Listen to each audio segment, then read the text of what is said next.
Ooh. Didn't realize that was all the way up.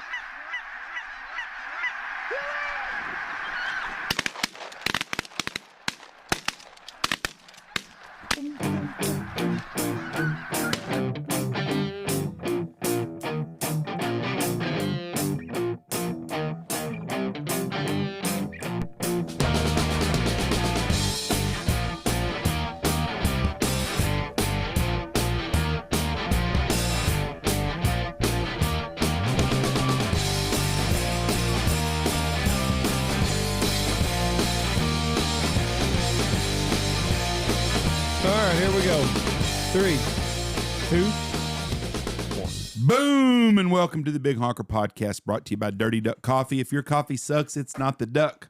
Home of that cold brew. Cold brew. Do not forget, go to Patreon right now, and you can get an all-access sneak peek behind the scenes, all that good stuff. Look at all the shenanigans that go on. Is it set up now? Here.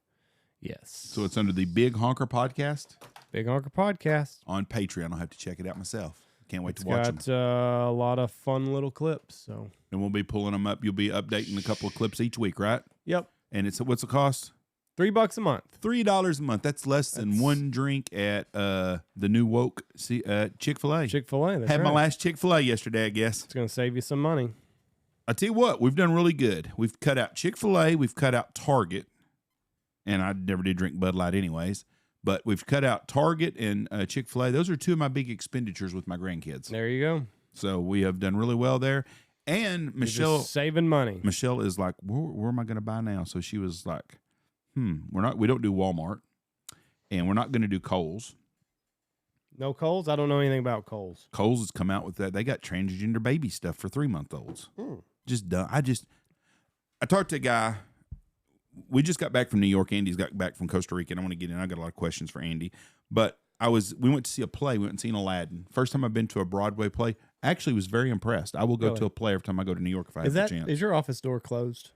No. So that the air can come in here? Yeah, I sweat, Jeff. I sweat. Is the fan on? No, but it makes a bad noise. So I got this. I got too much steroids going through my body. Sweating. Anyways, we went and seen a play. We went to Aladdin. Very, very good play. I enjoyed it. The stage, the way they moved the stage around and the backgrounds and stuff, absolutely amazed me the whole time. Yeah, they know what they're doing. It's unbelievable. If you've never been to a Broadway play, I suggest you go. And I never thought I would say that. I was not looking forward to that shit at all. We saw Phantom of the Opera. It was a little bit boring. I mean, it's a little bit slower. So you've been to a Broadway play? I have. Oh, I didn't know that. Did you enjoy it? Yeah, I mean, it was a little long. Okay, this one was too. I'd give you that. It was a little long, but yeah, I mean, if you look at the way that if you look at the theatrics and kind of think about all of this stuff that it takes to pull one of these off, it's fascinating. Matt Reagan had told us that Phantom of the Opera was the one to go see, so that's the one that we went and saw. I would go watch something else. So yeah, I've been to a Broadway play. If it was just, I even wore a jacket. Fucking seats though are about as wide as this laptop. Yeah, and I got double the ass you got. Yeah, I sit next to a guy. I met a guy from India. Well, he's an Indian, from India, and he was a liberal. Yeah, and we talked, and we absolutely two completely opposite sides of the spectrum. Really nice guy. We enjoyed our visit, and we had something in common, both of us. He's I think he's a VP for Dunkin' Donuts, and we talked about Dunkin' Donuts, and he was telling me about their refreshers because I told him I'm a Starbucks refresher guy. But that's the only thing I get at Starbucks. Yeah, and I said, but we don't have Dunkin' Donuts. He said, well, they're coming to Texas. You're going to start seeing a lot of them. Anyways, there's Dunkin' Donuts. We were talking. We don't have none around us. Does Abilene have one? Lubbock has one. Do they? Yeah. Wichita Falls used to have one back in the day. Anyways, we're talking about all the woke bullshit. Yeah. And he said, it's not as much woke as equalism. I said, well, I don't have a problem with anybody being equal. I don't know anybody in our country that's not equal. I really don't. I don't know anybody in our country that's not equal. But he said, I don't understand why any corporation at all has to make a stance on anything. Yeah. It absolutely makes no sense. And now Chick-fil-A's joined in. Their CEO did. So they're done. Target is the one that's going to be out of business fast because they have got both sides mad now because now they took it back. Yeah, they take it back. So now they've pissed all the LGBTQAJK, whatever the hell it is. I actually was exposed to more transgenders, I think, this last weekend in New York City than I've seen in my entire life. Right. They're everywhere. I don't know if they're just coming out of the closet or there's a lot of men decide they need to wear lipstick. So evidently this CEO scandal is old. It's an older clip. Chick-fil-A is the latest target of the Bud Light boycott movement. Now far-right nutters want to boycott Chick-fil-A. So I'll do a little bit more digging on this, but it looks like, yeah. This was a 2020 discussion, and it's just now kind of making its rounds. Footage of Chick-fil-A chairman shining a black man's shoes during a discussion about repenting for racism in 2022. So I'm sure it was around that George Floyd thing and, all of that. While it was intended to demonstrate a small act of redress for the historic injustices against the black population, particularly through slavery and segregation in the United States, some argued that the gesture played into the narrative of white guilt. So I don't have no guilt. Anyway. And I'm white. Right. Yeah. I mean, it's. Do you have any guilt? I don't know that my family ever owned slaves. I mean, we were just poor cotton farmers in West Texas for as far back as I can see in my family. I haven't seen a plantation anywhere in West Texas. Lineage. So, no. Or yes. I mean, I don't really carry around a whole lot of guilt. It's hard for everybody. I mean, fuck, it's hard to make it out there. I don't. This is my guilt. I feel sorry for people that are stuck in shitty situations. I do. And some of those people have a hard time ever getting out of it. And I saw some of that in New York. Well, in Manhattan, you see the opposite where we stayed at. We see the people that have uber wealth. Yeah. Everywhere. And then you see all the people that come into work. Like there's 1 million people a day come to Manhattan to work. And they all come out of the mother boroughs. Right. And you start talking to some of them and you visit with them and stuff. But I met a kid from Uzbekistan, and he was my rickshaw driver. Poor fucker. He was driving us around on the rickshaw. And Mom and Dylan went in to get a Korean corn dog, which I highly do not recommend. What is it? It's a corn dog, and they've got sweet potatoes, and they got all kinds of stuff. It's not very good. I did not like them. Anyways, so I was visiting with them while they were standing in line, and we were talking about things. He said, New York is an expensive place to live. He goes, there's no doubt about it. But he goes, if you hustle, you can make a lot of money here. Sure. He said, he said, there's not a place like this. It's got tons of people coming in that are spending money. And he said, if you want to hustle, here he is driving a rickshaw, and he's making a couple $100 an hour. Yeah. I mean, that's really good money. Got that hustle. But you got to hustle for it. So in that way, it was pretty good. But then you see the kid that living in filth and squalor, and every city's got it. And I feel sorry for those kids, but it's not my fault. Well, and it's gotten a lot better than it was 200 years ago. Everybody lived that way. That's true. I mean, that was just normal. The wealthiest person in the world lived like shit compared to the poor people today, just about. Right. Well, I mean, and just the widespread poverty, every kid lived in filth and squalor and, just one little cough away from it being something really, really serious. So I have a hard time having any guilt or feeling sorry for anybody because I grew up poor. Right. I mean, I didn't grow up with excess doing things. We didn't go on no family vacations to speak of really much. I mean, I did go to Disney World when I was a kid. My mom probably saved for 4 years for us to get to do that. Mm-hmm. But I mean, we never went to no big lavish thing. We went to South Padre Island every year because my grandparents had a condo down there. And we would go, a vacation for us was to go to Buffalo, Kansas to see my grandparents, or go to Higginsville, Missouri to see my other grandparents. That was our vacations. I saw that there was a dude was like Cinderella or whatever at a Disney World. Disney World, I'm sure it was probably Disneyland. No, I think it was Disney World. But yeah, fucking guy with a big old beard was not. It's not Cinderella. It's one of those. Might even been Belle or something. I think he was Cinderella. No, he was Snow White. No, who drives a blue and white dress? I saw him. I think Beauty and the Beast. Whoever that is. Boy, then they got the people mixed up. Thank God, I don't have daughters, so I don't have to go down the Disney Princess Road. But I mean, the guy had a full beard and welcoming kids into this castle. And if you don't think kids catch on to this shit, you're wrong, because I just spent 4 days with a 9-year-old girl that just turned 9, and the things that she knows about in the world shock me that she would say about someone coming. Mm-hmm. Reese is 8 years old. He's fixing to be 9 in the fall. Do your conversations with him amaze you at some of the things he asks you about? Yeah, because we talked a little bit about Biden and some things. So, I mean, kids some are of the stuff that he picked. Yeah, kids are very, very smart. yes, they are, and people and so when people are like, oh, they're 3, 4, 5 years old, they don't understand catch bullshit. They do catch on, Yeah, and they catch and on. you're confusing the shit out of them on what is a man and a woman. Yeah, I mean, Daddy, why don't you wear a dress? Well, Daddy's not going to wear a dress, Daddy don't do that. and I so these kids are catching on to this shit more and more. But I saw more of that kind of stuff. But so I don't have any kind of white guilt because I grew up poor. And I don't understand the people. I've often said the problem we have are trust fund people. They have all this trust fund. The Ford Foundation has got terrible guilt. Right. They're the next ones that's fixing to get boycotted probably because they're right on the fringe with all this shit. I don't have a problem with gay anything. If you want to be gay, be gay. But let's don't build it up and prop it up. You know, I don't understand why anybody's sexuality is something that should be, you know, we're not 18 fucking years old or 16 or 14 no more. Right. You know, you touched a girl's boob when you were 14 years old. That's big news. Mm-hmm. But it was for 14-year-olds. If you'd have told a 25-year-old, hey, I touched a girl in my class's boob at 14, he didn't give two shits. Right. Well, why are we having to make people having sex with their own, you know, two guys having sex? Why does that have to be something to talk about anyways? Broadcasted. I don't get that. Yeah, I mean, I don't, even the transgender stuff, like, you want to do that, do it, but just don't come after the kids. And I've said that before. So, I mean, you know. I met a guy, Tiffany's, it was a do trans. your shit, but keep it to yourself. I don't think you can say tranny, you have to say trans. I don't. I met a guy there and he had his hair in locks and had his lipstick on and stuff, and he touched my back. Hey, sweetie, how are you? I'm like, good God. I thought it was funny, you know, but I thought, what's wrong here, you know? But he's at the perfect place to be doing it. But I don't give a shit. I didn't hate him because of that. I don't care. But don't force kids to know to do it. If it's what you want to do in your own time, knock yourself out. Right. So let's talk about Costa Rica. Never been there. Pictures looked absolutely beautiful. The waterfall's beautiful. Sure. Andy Shaver, you can't go on a trip without something fucking up.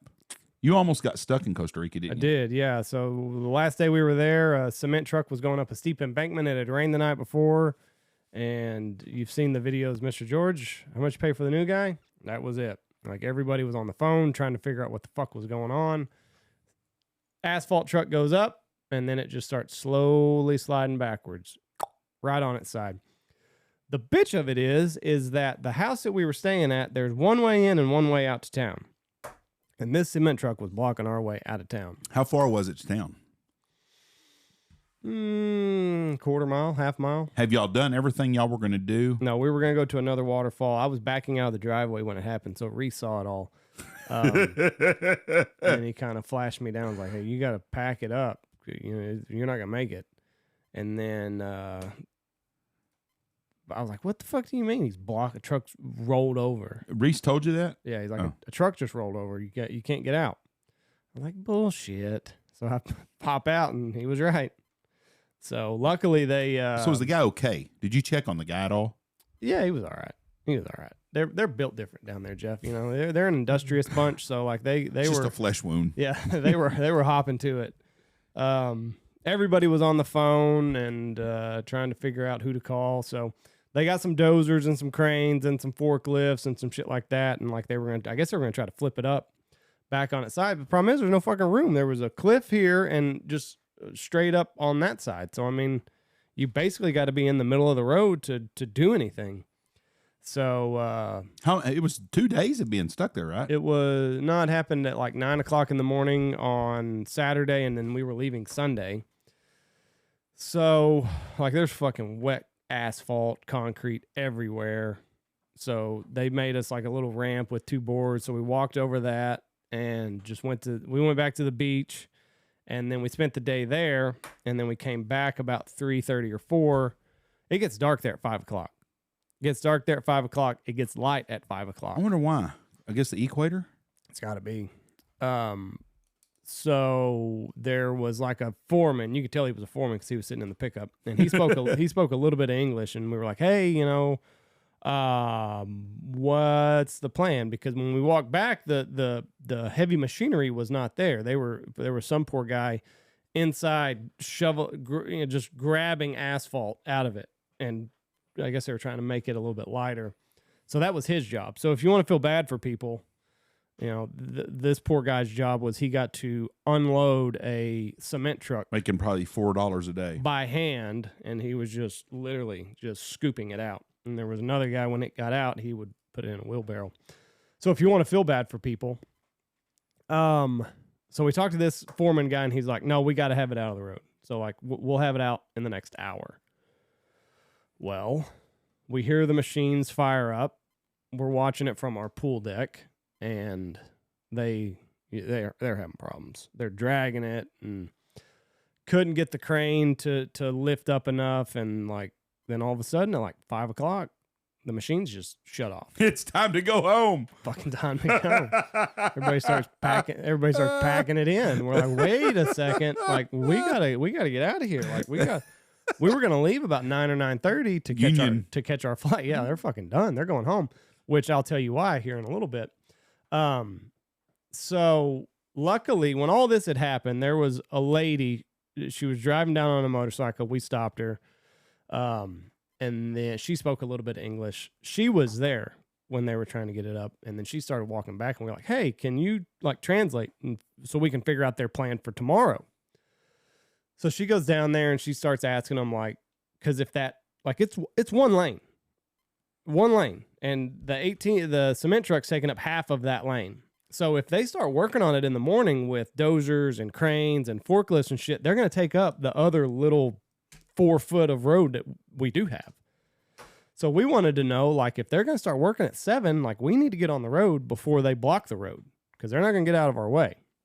So anyway, she goes and starts talking to a guy, and then they get a little bit heated because she was like, this is a public road and you're blocking it. You blocked it all day. And, like, he doesn't want to fucking hear that. And he definitely doesn't give a shit about the 5 Americans that are staying up the road and their flight. Like, he doesn't give a shit about that. He's probably never even left the island or country. It's not an island. Well, technically. He's probably never even left that country, so he doesn't give a shit about our flight. So they have a little bit of words, and anyway, they were going to get started about 7 or 8 in the morning, so we're like, fuck it. We just got to get up and go before they block the road. And I had about 2 inches on one side, and I had 2 inches on the other side. You didn't have to rely on them to move it any. They had scooted it over enough because they were through. Yeah, but it wasn't, like, I didn't have a whole lot of extra room to spare. Okay, I got you now. I thought they moved it for you just so you could get through. So if it was tight. So if you'd have had to rely on them to move that thing, you still might be in Costa Rica.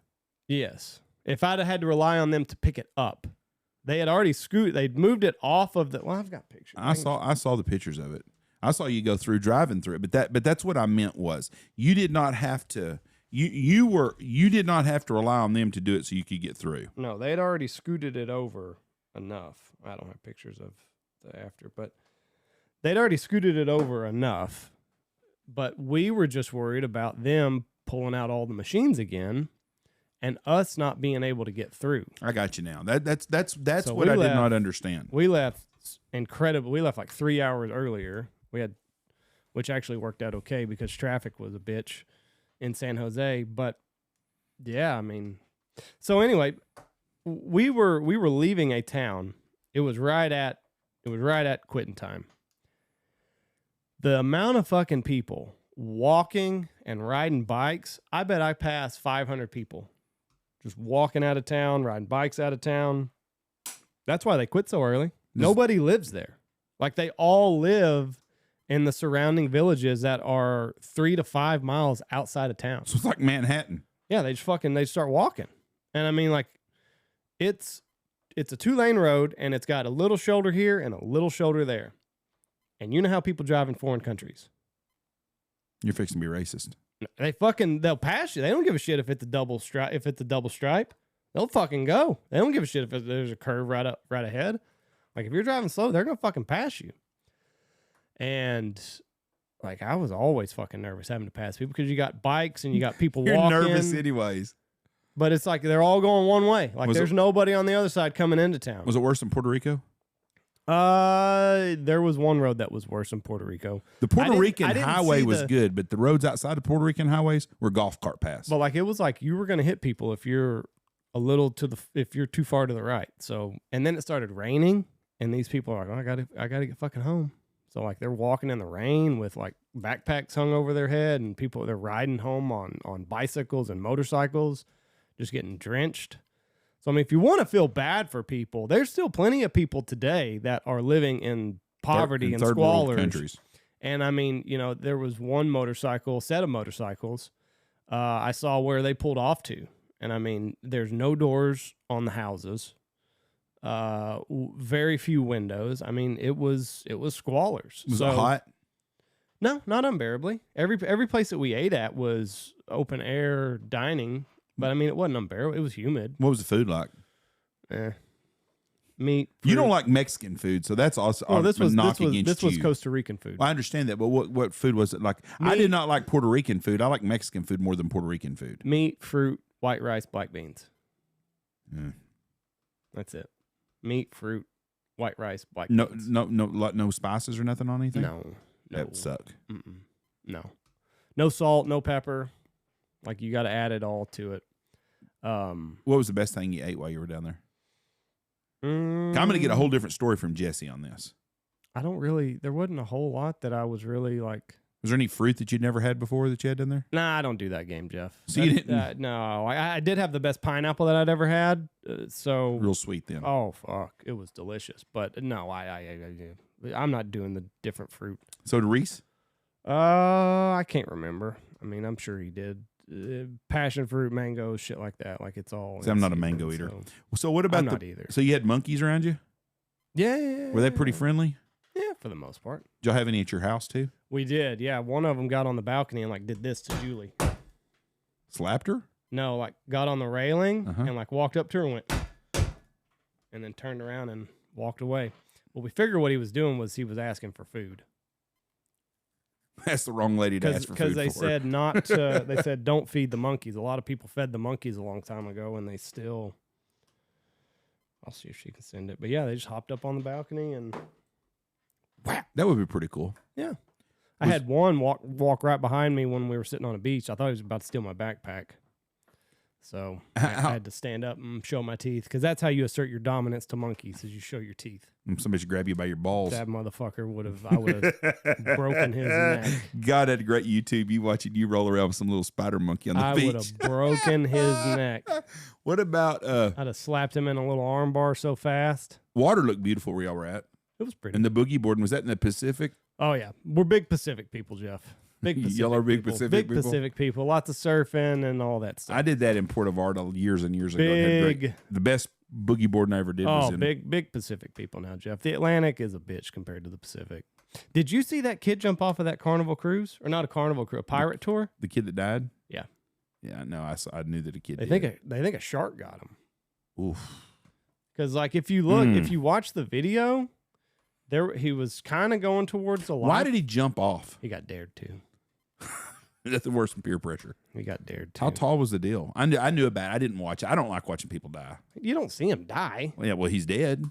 But you don't see him die. Well, but it's the same outcome. It's the same. What Kid had his whole life in front of him. He did, yeah.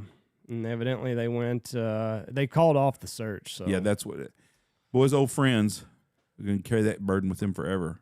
I mean, it's just fucking sad. Kids are so stupid. Let me tell you something. I'm here for the guy who always gets on to me when I say something about parenting a long time ago. When I was young, we done a lot of stupid shit. Kids used to side or pickup surf. You know what that is? Yeah. What is it? It's where you get behind a pickup and I don't know what you stand on, but no. What they would do here is you would take one pickup, another truck would come up behind you at 60 miles an hour. You'd walk out of the tailgate, you'd stand on the hood, and you'd play like you were surfing. Well, fuck, when you fall off, what do you think's going to happen? That's dumb. You're either going to die or get fucking run over and die. I did see a guy. He was going to, on video, he was going to moon somebody, I guess. Fucking bloop. Going down the interstate at like 70. Oh, I saw that too. Fell out of the truck. Yeah. I was with a guy one time that mooned these old ladies at the mall in Wichita Falls, driving through the parking lot and driving truck. And there's three of us, and he's in the window that you can open up and slide out. He's like, "Oh, watch this!" And there's some old lady standing at Dillard's come walking out. We're in bumper to bumper fucking traffic at 3 miles an hour. Right. He mooned these old ladies. We got about 7 stores down the road. Whoop whoop whoop. Red and blue lights. His dad and mom had to come get him. I don't know if it's going to let me see this video. It may have taken it off since then. No, the kid mooning. I can see the... Oh, I saw the mooning video. Kid right there. He just falls out of the fucking window. Just fell right out of it. When moon goes wrong. I've never mooned anybody. Never felt the need to show my ass. I show my ass enough. It's not going to play. Yeah, I saw it, though. He just sticks the ass out and falls right down. And they're going fast, too. What a dumbass. But yeah, if you look at the video of the kid that jumped off the cruise, they got the Is it like a cruise boat? It's like a pirate. It was actually like, I think from what I've gathered, it's like a pirate theme, like dinner cruise type thing. Was it in Florida? No, it's in Nassau. And I think that they were just on this thing for the night and God almighty. Jumps off, and then you see they throw the donut out, and he's kind of swimming towards it, but then like you see something just like ripple in the water, and then he starts swimming back as fast as he can the other way. And then one video I saw today said you can kind of see where it looks like a shark might have gotten his leg, but the camera works like shaky and like they turn around. You know, his buddy's like, way to go, Emmett, way to go. Fuck. Right.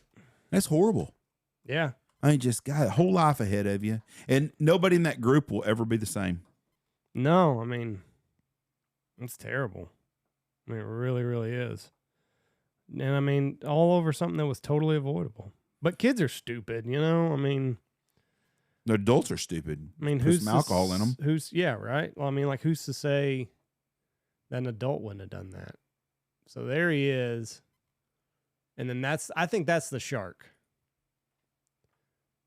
Let me see if I can blow it up.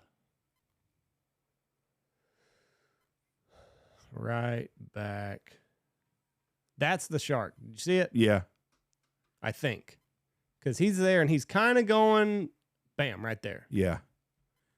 The scary thought is Jeff Stanfield at 18 or 19 with a bunch of fucking buddies of his. Because you see, there's the buoy. Oh, yeah. And he's going the other way. Yeah. Like in the beginning, and that was right before the storm was, I think they dared him because the storm was coming in and all that other shit. I think yeah, there it is. Yeah, yep.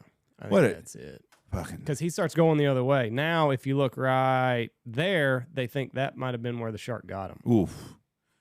Well, as being a dumbass that would have done something like that, that would have been me because it's not that high and I'm not scared of water. And I thought, fuck it, I'll do that shit. Right. Show me your boobs and jump off and then be the fucking end of it. But that's what's scary is I got 2 young kids that are stupid. Just one of yours is stupid. But I mean that can happen to anybody. Reese ain't doing that. I don't know. Reese ain't falling for peer pressure. Jameson's either going to be pressuring someone or his ass is doing a backflip off that sucker. You just get a lot of stupid kids around one another and they just feed off of each other. Would Cameron Hutchins have done that? Oh, 100%. Yeah. I mean, obviously, there's a lot of people that would have done it. I mean, like you said, though, I'm not too sure I wouldn't have done it. The water, you're just right there from the water. You're not, 5 feet above the water, it looked like? You ain't doing it. Probably. But I mean, I'm not saying the chances of me not doing it weren't zero. Zach would have done it in a heartbeat. But I mean, that could happen to anybody. Yes, that's a bad fucking deal right there. All I did is I saw a clip that said a kid fell off of a cruise ship. I thought he was off a Carnival fucking cruise. No. And I thought, well, shit, you fall off one of them, you're going to be dead when you hit the water sometimes. Them suckers are tall. Yeah, from what I could tell, it was just like a sunset type cruise. Yeah, it's one of them pirate deals where you get to, they give you a dinner and a rum punch cruise or whatever they call it. And I don't know what the drinking age is in Nassau. I'm sure it's 18. International drinking age is 18. But I think so. Don't quote me on that. I know in Mexico, I think it's 18. They don't tear. That's how they make their money. Right. You know, fucking Germany, what, they give you a beer at junior high for breakfast. They called off the search, so I'm assuming they didn't find him. Yeah, that's too bad. And it didn't look like he was too far away from shore, which I understand, that's a whole different thing. That poor thing. family. God almighty. Just a horrible thing. What a tragic. But I don't know how else. I mean, guess you tell your kids don't be stupid. But then you got to realize that you were stupid. Well, look at all the adults in the world right now. There's a lot of stupid shit. What do you think about this debt shit? Debt? Yeah, this bill they're trying to pass. I think Kevin McCarthy is exactly what we voted in a rhino. Oh yeah, 100%. I think every one of them's in the same deal. He all his big thing was first thing we're going to do is repeal them IRS agents, but it's in this bill. How can you go to the American people and tell them you're going to do shit and then do complete opposite? Because that's the way they do it. I mean, how much tax burden is this country going to have before we finally say, you know what? we're tired of us paying and then y'all spending our money. Let's see some accountability on where you're spending all this money at. Yeah, I saw something the other day, and it was the national debt in 1960 and the national debt today. And it was like asking, are your roads better? Is your education better? What about healthcare? Yeah, is that any better? Do you feel safer today? Do you feel like it's easier to make it in today's society? Like, we're not benefiting anything from these trillions of dollars. For all of this money that we've accumulated since 1960, how much better has it actually gotten? Well, I can tell you that I know where they're not spending their money at. They're not spending their money for air conditioning at the Statue of Liberty. It was hotter than fucking that place. And for some reason, there was a lot of people there that didn't speak English. And I'm not talking about just Spanish. I'm talking about the people from all over the world. I think the foreign people love the Statue of Liberty and appreciate it more than we do. But with these countries coming over here and all these people, they need to buy some soap and water. Because when you put it in a room with no air conditioning, right, a lot of body odor. Woo. Well, 100%. A lot of body odor. But I'm like you. You know, we've got the money to send Ukraine all this money. We got money to give illegal aliens $3,500 gift cards. What are we doing for our own people?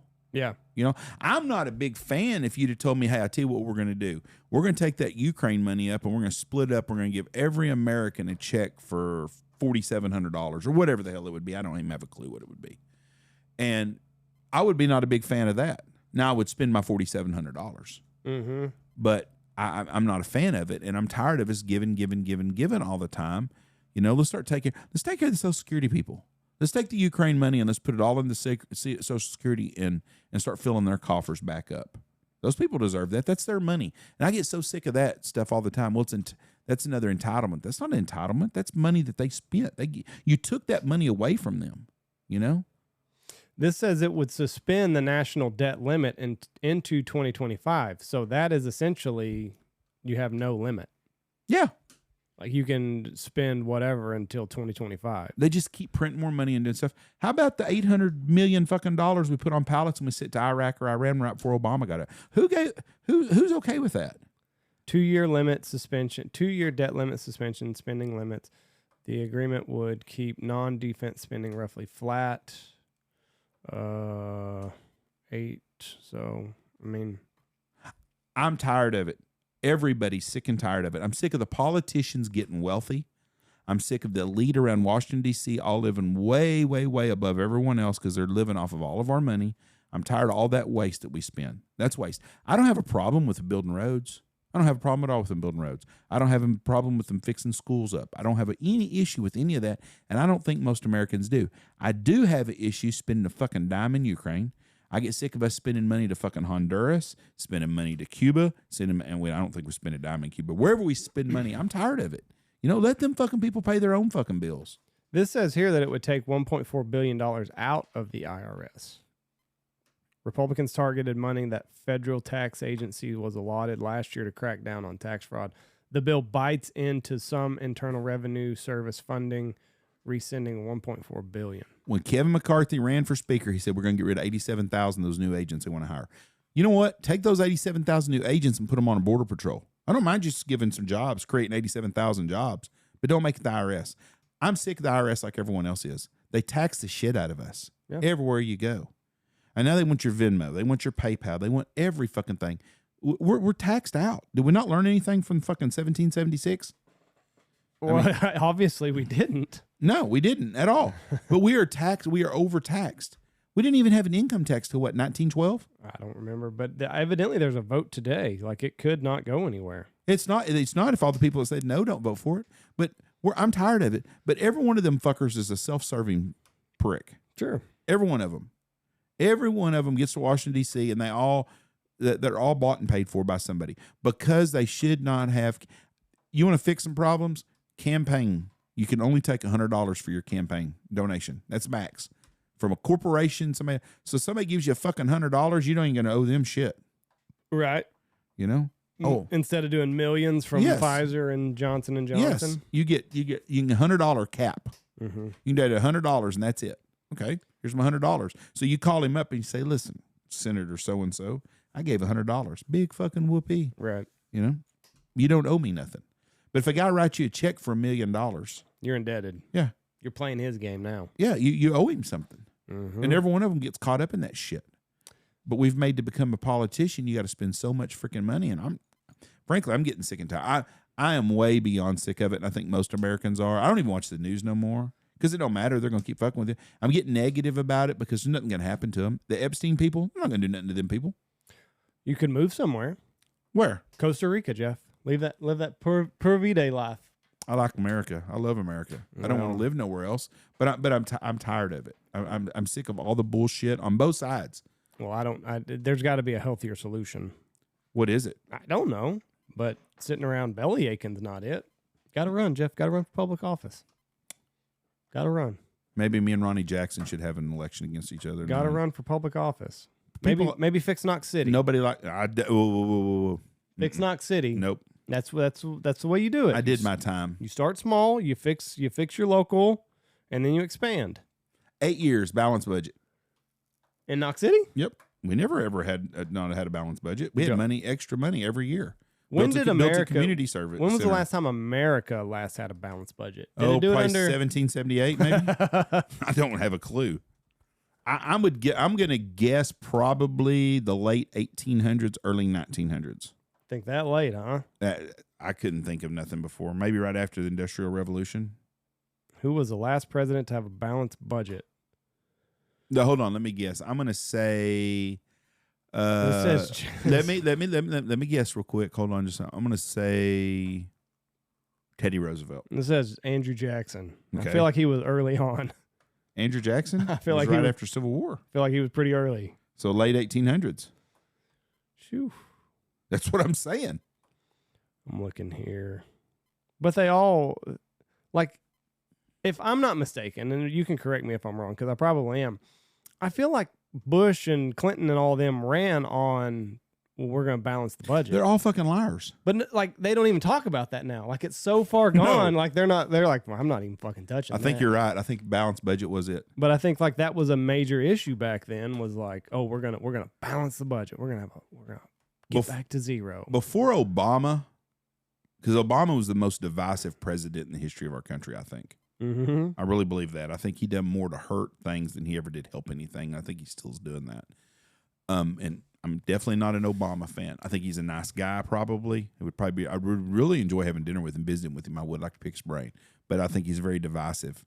But before he ran, Clinton and Bush's ran against each other. Mm-hmm. There wasn't that big a difference.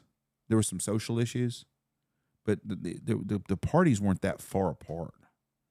They were on some things, but my God, now we are so far left or so far right on everything. You know, did you see AOC whining because someone has got a Twitter account that's a parody of her? Yeah, and they pay the $7 a month, so like they've got the check mark, but she doesn't. Yeah, she's pissed. Yeah, well, pay the $7 a month. Yeah, if you're that mad about it. Type bitch. Well, her people in New York are not big fans of hers. I did see a clip of Obama that I agreed with. So he was talking. I think he was talking to Nate Burleson and the football player. Yeah.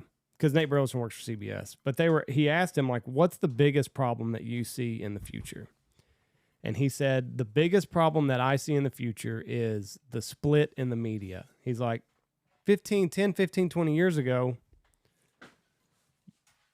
you might not agree on solutions to a problem, but everybody knew what the problem was. He's like, today, we don't even know if we're getting an accurate representation of what problem to tackle. Like, he's like, when I was president, like, there would be a problem and there would be solutions. And you might disagree with what solution route you take, but you all knew what needed to be done. See, I don't buy this shit. It's like today. No, I do. Because like today, I don't, because he owns the media. That's easy for him to say because he controls it. But we've got, like, nobody can agree on where to even start on anything. That part is true, but he's the problem with a lot of this is him and the media fawned and spawned all over him for so long that he never got any cutback hard questions, nothing like that. Just like Tony was talking. I'm not talking about hard questions. I'm saying, like, we've got so many things that we don't even know where to begin on anything. Like, we're paralyzed almost on, we don't know what the problem is.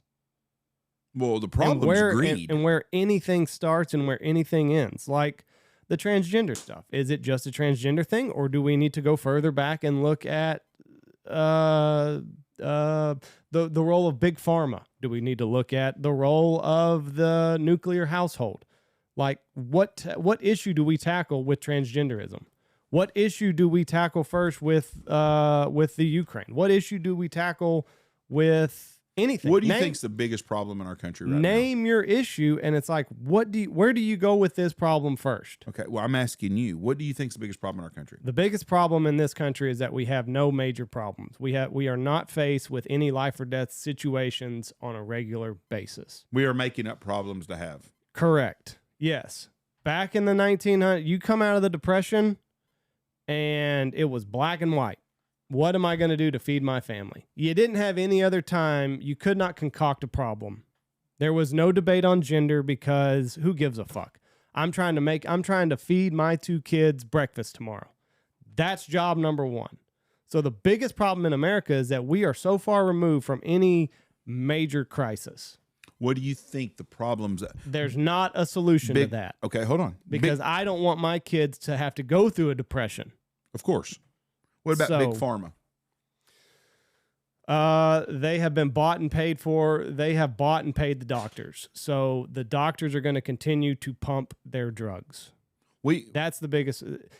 And so somebody that I know, no, I won't talk about that story, but I'm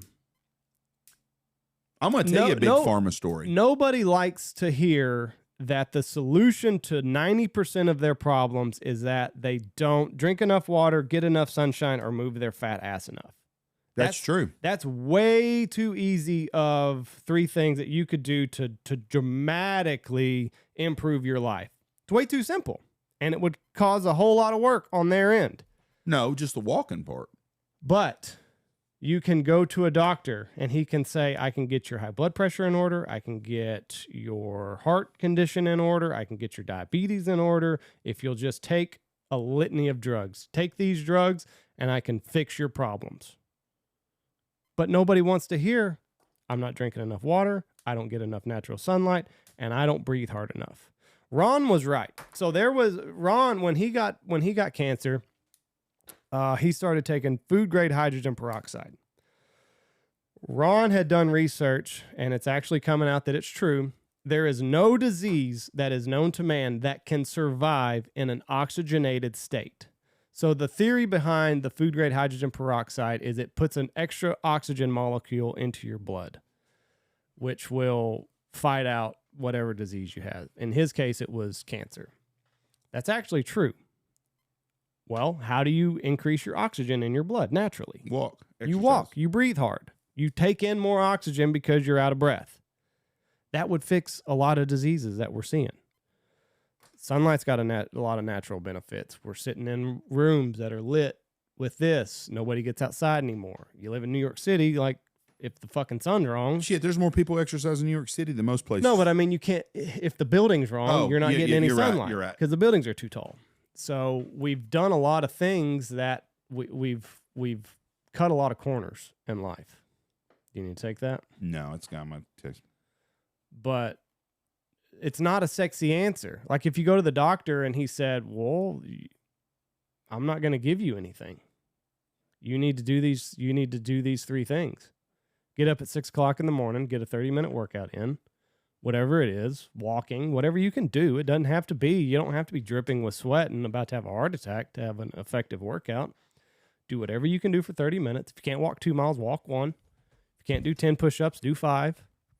But people would quit going to, and then you're not going to feed the machine because you're going to get people healthy and then they don't need to take your drugs. So they've bought and paid all these doctors that have said, oh, no. Modern medicine is the answer. You need to take this for the rest of your life. My mom has a chronic back problem. Mm-hmm. She worked her ass off her whole life.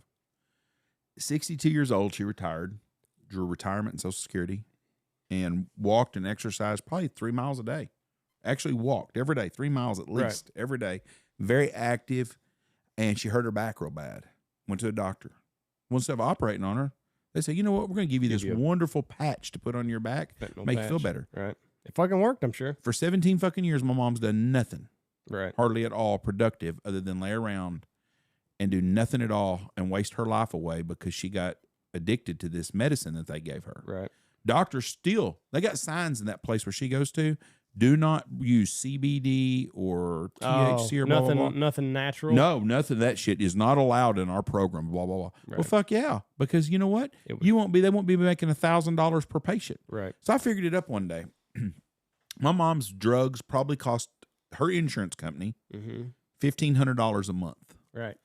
That doctor's probably getting a kickback of about $500 a month. Right. Well, if he's got 200 customers, he's making a pretty good little chunk of change on the side from the pharma companies. Yeah. That's where it's at. You know, now every time you deal with my mom on the deal, it's dealing with someone that I don't even hardly know compared to what she used to be like. Yeah. It's a horrible deal. And all she did was follow her doctor's orders. Yep. She thought she was doing the right thing. Well, the right thing would have been to operate on her back a long time ago and fix her, and she'd have been on down the road, back to walking in 6 months, doing everything. But we can take this path here, and they call it pain management. Right. No, it's not pain management. It's called let's get you hooked on fucking fentanyl. Get you into the system as quickly as you can, and that's why ADD. You look at kids, 6 years old, 7 years old, and they're taking their medicine every day. We got to get you into the system early. We don't know what that's going to do 20 years down the line when you get a bunch of kids that have been hopped up on amphetamine for their entire life. Like what fucking, like, are we sure that's not going to cause low testosterone? Are we sure that that's not going to cause infertility down the line? From what I can understand, like, a lot of these things are fairly new. Yeah. Fairly new inventions. They're guinea pigs. So, you know, a lot of these people have been guinea pigs. Somebody that I know is an alcoholic, and they want to go to rehab, but they're also depressed.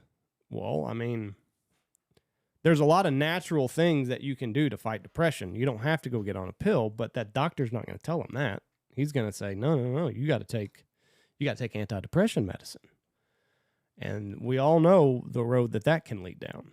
Very dangerous road when you start taking antidepressants, but especially coupled with the fact that this guy's an alcoholic. So, yeah, I mean, you're not going to get a real answer from any doctor. So that, in a nutshell, is my biggest problem with Big Pharma. Well, I'm gonna tell you this much. I don't exercise like I should, but I lost 100 pounds, and I did it the easy way. I went and had surgery. I weighed 351 pounds. Today, I weigh 260 pounds. I was up to about 268, and I'm back down to 260. I've lost about 8 pounds the last couple of months. I've been trying to watch what I eat. I've been drinking a whole lot more water. I still drink too much sweet tea. And I drink strawberry acai refreshers from that liberal fucking place from Starbucks I really like. And I eat shitty. I don't eat much, but I eat shitty stuff. I eat a half a donut or a donut. You know, I don't eat 4 no more, or 6 or 12. I eat 1 or half of one. We ordered dinner at the airport yesterday, and I ate half a sandwich, and that's all I can eat. But I'm hungry 2 hours later, but I'm a lot more active now. I walked 50,000 steps in about 5 days. Wasn't sore. Felt good. Yeah. Didn't bother me. But I'm getting to be more active. But you know what I did? I got off all my medicines. Yeah. I used to take 3 blood pressure pills a day. I used to take something for a prostate and take something else. I don't take nothing no more at all. I don't take any medicines at all. I take a Tylenol PM to sleep at night. Now I've been eating half a gummy every night to sleep instead. I don't have trouble sleeping with the fact that I sleep. I don't go to bed till 1 or 2 in the morning, but if I take this, I go to bed at 10:30 at night, and I wake up at 6 every morning, and I feel refreshed. I feel like I had a good night's sleep. That was my problem at night. I worry about stuff. Could turn your brain off. Yeah, and it's little things. It's not big things. It's not like laying in bed worrying about money, because I do that still sometimes. Or I lay in bed and worry about if it's going to rain or not going to rain, or if it's going to be cold or a cold front, or the same thing. Everybody, I don't give a shit what kind of business you're in. You lay at bed at night and you're working all the time thinking about things you can do to make things better, or how to do this or do that. Well, I don't do that now. I turn because I sleep. Otherwise, if I didn't take something to help me sleep at nighttime, I would wake up. Now, my buddy James Steinbeck, that's been on the podcast a couple times, he told another friend of mine, he said, well, if you fuckers would work hard like I do all day long, you wouldn't have no trouble sleeping. And he's probably right. Well, that goes back to working out. Like, yeah. And I'm going to get a lot of hate for that because it's true though. Yeah, but it's too simple. And people's like, well, no, my problem's way too big for a hard workout to fix. Like, no, it's not. Like, if you have problems sleeping, workout will fix it. You have problems with high blood pressure, workout's going to eventually fix it. If you low testosterone, workouts boost your testosterone. So, I mean, there's a lot of things, but everybody just thinks that they're special and that their problem is so big that these simple solutions wouldn't fix them. Like, oh, God, no. That more water, drinking a gallon of water a day will fix this. Like, probably wouldn't fix it, but it would definitely help, and you wouldn't have to rely on somebody else to fix your problem. Medicine is really good. There's a lot of good things that's come from medicine, but I think there's just as much harm that comes from it too. I mean, people died a long time ago from a simple emergency appendectomy. I mean, it happened. They died all the time from it. Now we can fix that. So there's a lot of things we can do with medicine to help things, but there's a lot of, I know more than one person that's had trouble that's been addicted to pain pills or patches or whatever, and it's killed their life. And a lot of them are just like my mom did. My mom did exactly what the doctors told her.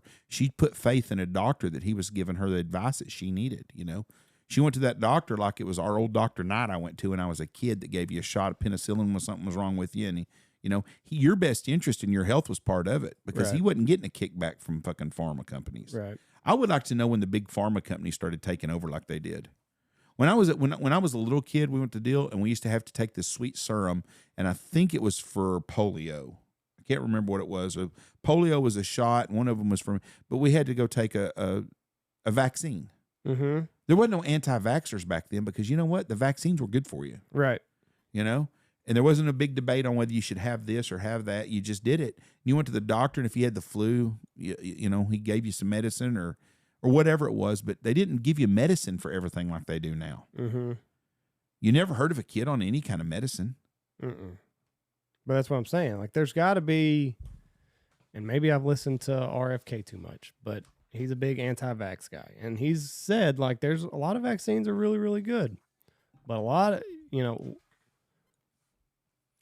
there's a lot of vaccines that we don't really understand the long-term side effects. And if you look at the rapid rise in ADHD and a lot of these other things that are relatively new, and if you look at the timeline of when we started pushing all these vaccines on people, you can't tell me that the possibility of vaccines leading to this are zero. If we're in the hunting business, if we could pay someone to make it cold and wet every year and cold, I would do it. Yes, we would. And that's what Big Pharma's doing. They're paying these politicians to pass these laws to make you have to do this so they can get paid more. Right. And then they lobby the Congress and stuff to make insurance cover this. And then the insurance companies are doing this. How much in bed do you think insurance companies are in Big Pharma? 100%. Yes, all the time. So one feeds the other. How do all these people intertwined all have fucking houses on the East Coast that sit over the ocean making all their fucking big money in the rich neighborhoods? Right. Because they're all doing it together. You imagine if an electrician could make you have to completely redo your house with new electricity every year, and they could lobby for it, and the government, you have to do that. Well, fuck, they'd be the same way. Yeah. And that's what Big Pharma does. But they use your health they on your conscious. You think there's so many old people too that go to them doctors that take. How many times have you ever seen the trays where the people take 87 pills a day? Right. Fuck, that can't be good for you. Well, and like, I think it goes back to like what you said. Like whenever your mom was a girl, and whenever that older generation was young, doctors had their patient's best interests at heart. So like she took everything this pain management doctor said as gospel. Yes. Because like, oh, well, like I just grew up in a world where the doctor wanted to fix me. Not that the doctor, and I'm sure there was some greed back then, but not to the level that we're seeing now. But you could take what the doctor said as, okay, they're doing this for the betterment of me, not necessarily, hey, how am I going to make an extra $200K this year? Well, it's prescribing fentanyl patches to my patients. The average doctor back then, we're talking the 70s, there wasn't There wasn't titty doctors. Right. There wasn't oncology clinics that I know of. I'm sure there probably had some cancer centers. You know, MD Anderson was famous for cancer back then. But most of those places were there for were research centers, and they were trying to cure cancer and do this stuff. But the average doctor was just your family doctor. Mm-hmm. You went your family doctor, you know. He went and grabbed your nuts and made you cough, make sure you didn't have a hernia. Right. And all that other stuff. But that was just the average doctor that everybody Motherfuckers went even to. took that away from us. Yeah. And they were Nobody grabs my nuts anymore at the doctor. They used to. The average doctor back then probably was making 80 to 120,000 a year, if I'm guessing, somewhere around 100,000 a year, and that made a good living. But a guy that was a doctor wasn't flying around on private jets and shit. Right. You know, nowadays doctors are making in the millions of dollars a year. And I'm not saying they're overpaid, because I don't believe that. I don't think that, you know, that's why I don't like socialized medicine, telling them how much they can make or can't make. But I believe that our doctors a lot of them are intertwined with the big pharma, and they're getting paid that shit. Yeah. And it's just a screwed up deal. But it's gotten worse and worse. I can't imagine what it'll be like 10 years from now. I think things are about to change. I think more people are going to holistic medicines and holistic methods and just trying to do the best that they can to cut out a lot of these things. If you looked at I think it's going to change. And I don't go to the doctor. I'm 35. I've never had a major health scare. Knock on wood. I mean, I'm healthy. But so like even when I'm sick, like I've got to be real sick to even take anything like NyQuil or something like that. Like I just I'm stubborn enough that I just want to see it through on my own. And it's not because I'm against medicine or anything like that. It's just I don't like the way some of that shit tastes, and Mucinex gives me like a hangover for a couple days, so I just naturally tend to try to not take shit unless I'm ill. You want a telltale sign of what's going on in our country, you look at grocery stores. Right? When I was a kid, and I say that a lot, but that's all I can reference to. Back when I was younger, when you went in a grocery store, they had an aisle of canned goods. Mm-hmm. And they had your meat section. And they had a little bit of frozen foods, not much frozen foods. They had frozen foods, but frozen pizzas taste like cardboard back then. You go to a grocery store now, the fucking drug aisle takes up 10-20% of the grocery store. The wine aisle now, wine aisles used to be like a little section. Yeah. Fucking, you go to me and Mom, where we go buy groceries at, they have a freaking whole area the size of a convenience store. It's just wine and beer.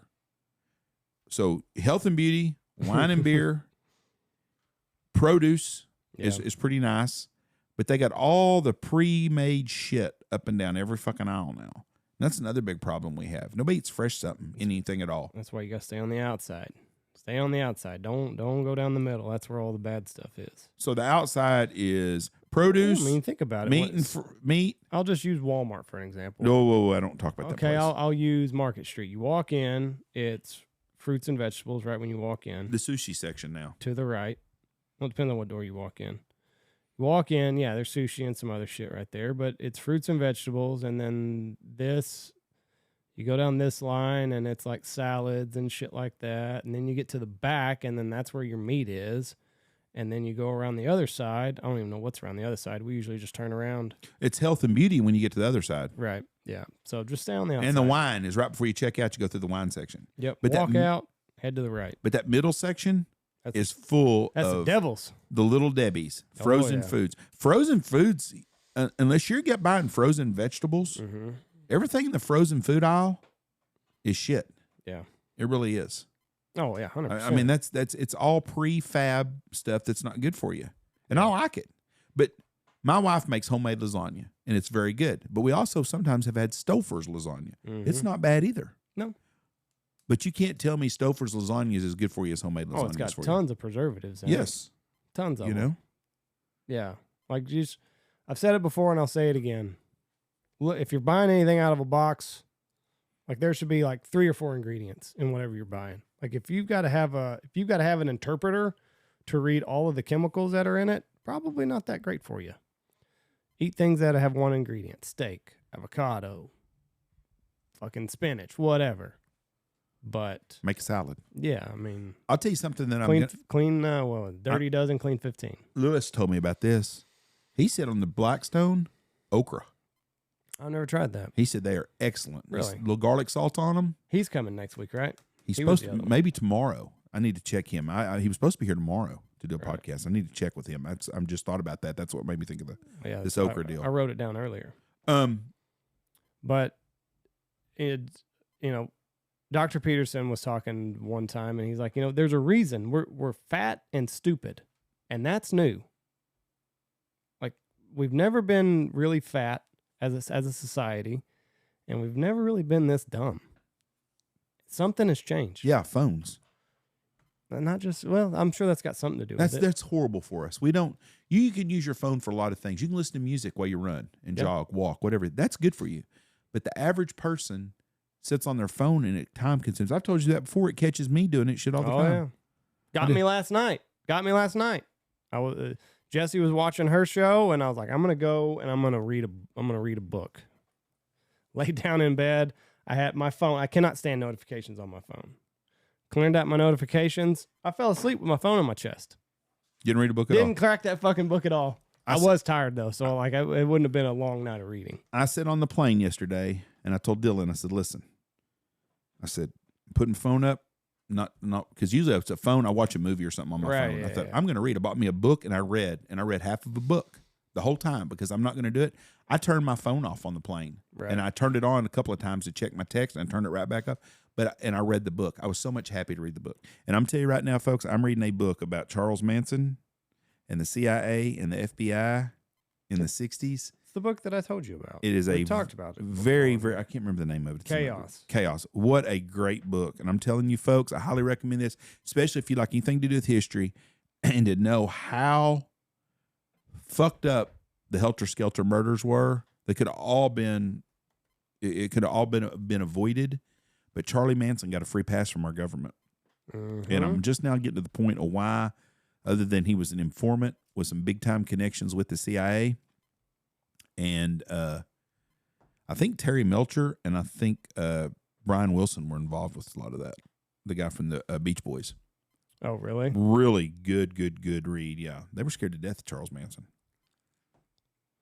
I'm reading, so I'd seen just a headline earlier about how the FBI was trying to commit MLK Jr. to commit suicide.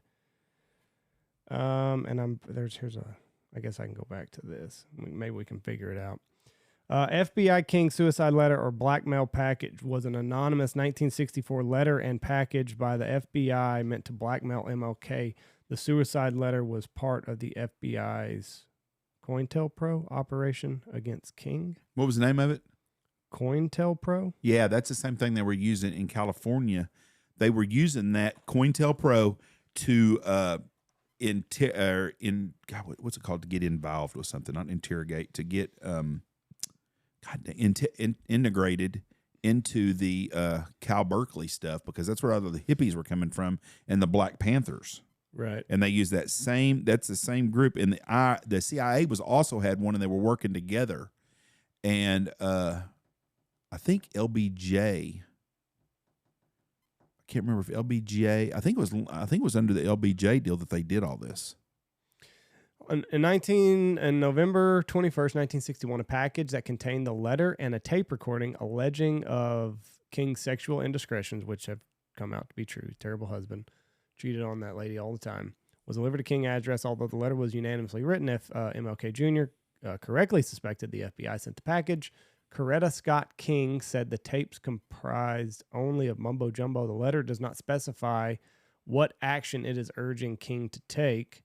King understood the letter as an advocating that he commit suicide.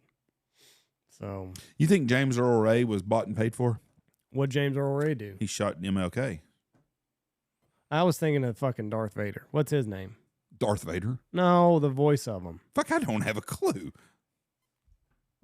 I have no idea how this turns into the James Earl Ray. James Earl Ray is the one that shot Martin Luther King. Oh. And that's how Jesse Jackson got his deal. Jesse Jackson, they shot MLK at that hotel in Memphis. Mm-hmm.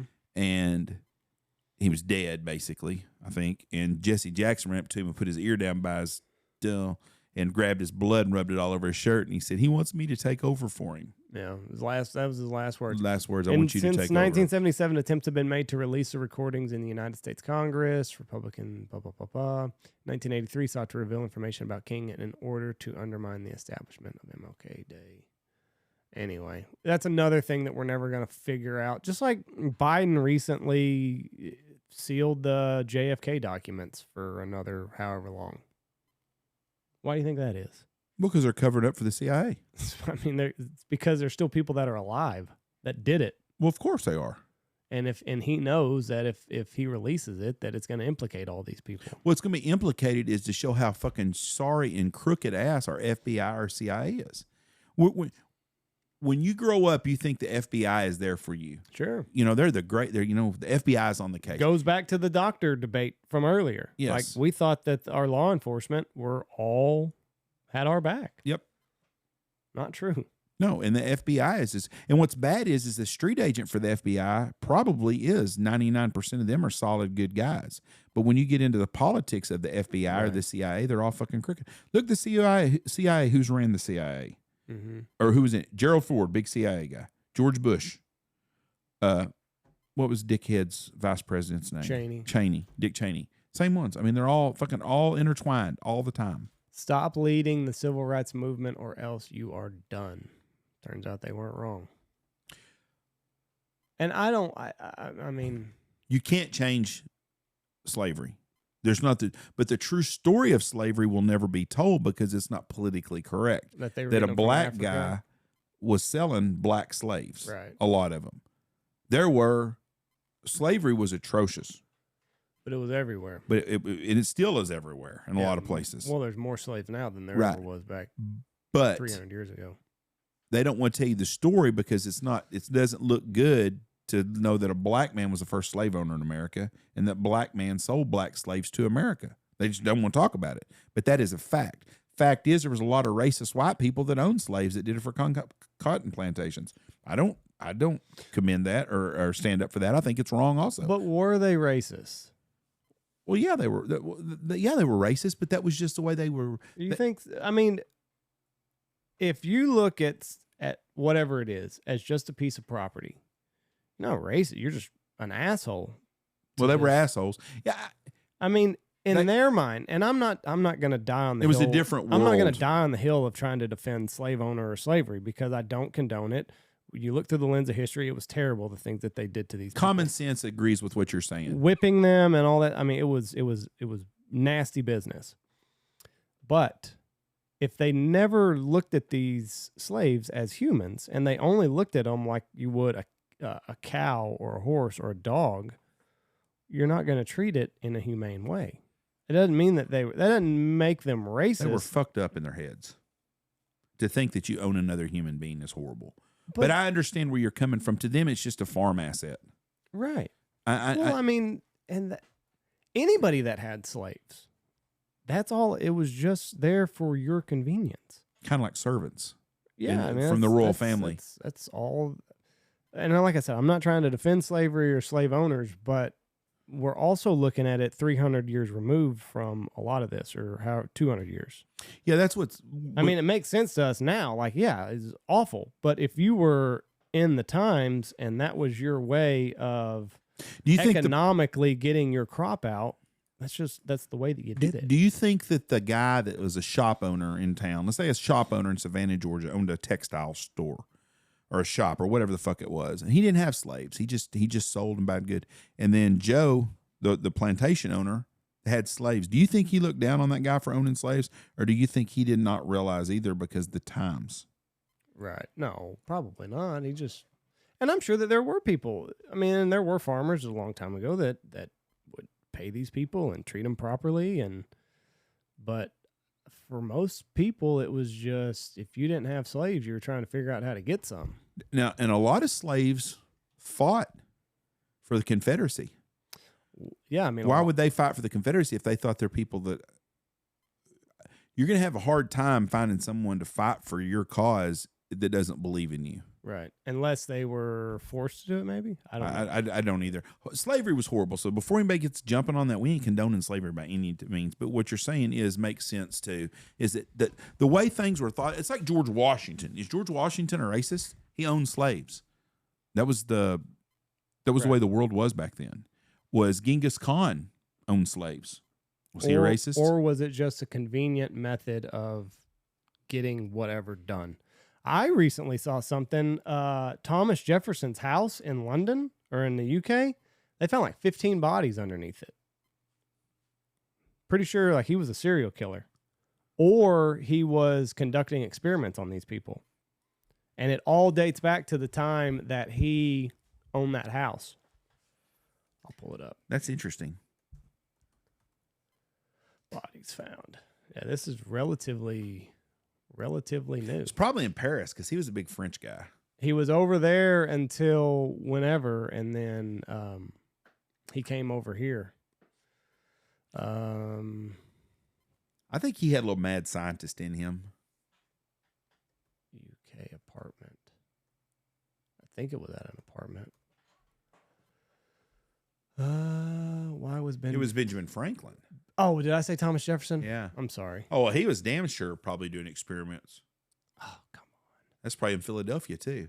No, this was over in 4 decades later to signing his declaration.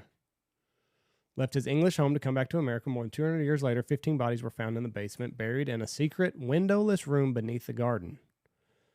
So, yeah, they forensics investigation showed the bones dated to Franklin's day. I bet he was doing experiments on them. So, and I think a couple of them were kids. Let me see.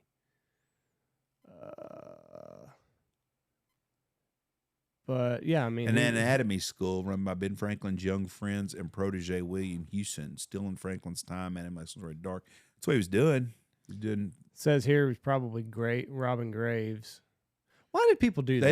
They don't think Franklin was the one doing it. Franklin was probably aware of the legal studies going on in his building, says the Benjamin Franklin house, but it's doubtful he was involved. Well, that's the Benjamin Franklin Well, I was house. reading the rest of that, so yeah, who knows? Why did they rob graves? To steal fucking rings and shit. Oh, really? Yeah, they would. That's what grave. Because you don't hear of that anymore. Well, most people don't dare. I don't know why you'd bury him at the ring now, anyways. I mean, you don't ever hear of grave robbers, but it was very common back then. Was it? Well, they didn't put bodies in vaults either back then. What do you mean? They just put them in a box and put them in the box and put them in the ground. Oh, or some people didn't even get a box. What they get? Probably just a hole and throw them in there. Tough people back then.